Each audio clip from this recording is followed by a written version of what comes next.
증권사 리포트입니다. 먼저 헤드라인부터 함께 보시죠. NH투자증권입니다. 지금은 리스크 오프 구간, 위험 회피 구간이라는 건데요. 이 중국의 경제지표 부진이 이어지고 있는 가운데 오늘은 중국의 수출입 지표가 발표될 예정이어서 또 투자자들의 관심이 쏠릴 전망입니다. 이러한 중국발 금융시장 불안이 계속되는 가운데 이 국제 유가마저 12년 만에 최저치를 기록했는데요. 이러한 점에서 단기적인 보수적인 이 시장 대응을 하는 것이 바람직하다고 전했습니다. 현대증권입니다. 변동성 확대 지속에 대한 경계심으로 저점 확인 지연. 신한금융투자입니다. 1900포인트의 두 가지 의미. 현재 PBR은 0.99배인데요. 이 과거 PBR의 한 배였을 때 이 빠른 복원력을 좀 지수가 나타냈다는 점을 주목을 했습니다. 또 PER로도 단기 저점 구간에 들어와서 1900포인트 아래에서는 주식 비중을 확대할 필요가 있다고 전했습니다. 유한타증권입니다. 경험적, 이론적, 모형 기반 원달러 환율 예측.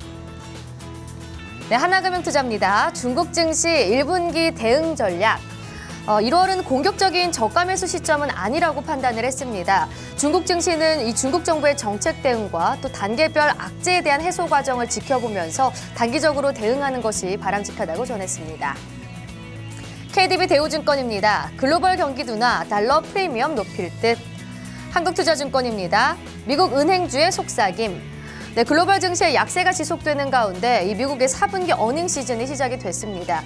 어닝 시즌 초반에는 시총 비중이 높은 은행의 실적 주가를 좀 주목해봐야 한다고 전했습니다.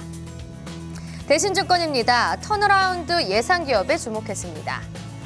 오늘의 신규 추천 종목 보시죠. NH투자증권에서 창해 에탄올을 추천했고요. 신한금융투자에서는 국순당을, 그리고 현대증권에서는 현대모비스와 뷰웍스를 추천했습니다. 창해 에탄올 먼저 보시죠.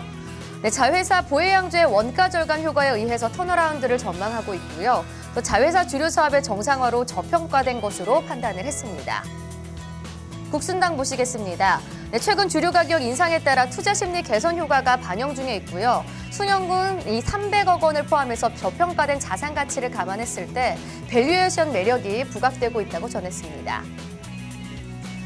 현대모비스 보시겠습니다. 최근 원달러와 원엔 약세에 따른 이 모멘텀이 부각되고 있는 상황이고요. 또 16년 올해 현대 기아차 신차 출시가 확대되면서 선진국 경기 호조와 또 중국 구매세 인하 효과가 기대된다고 전했습니다.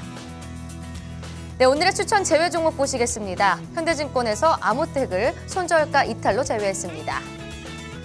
지금까지 데일리 리포트였습니다.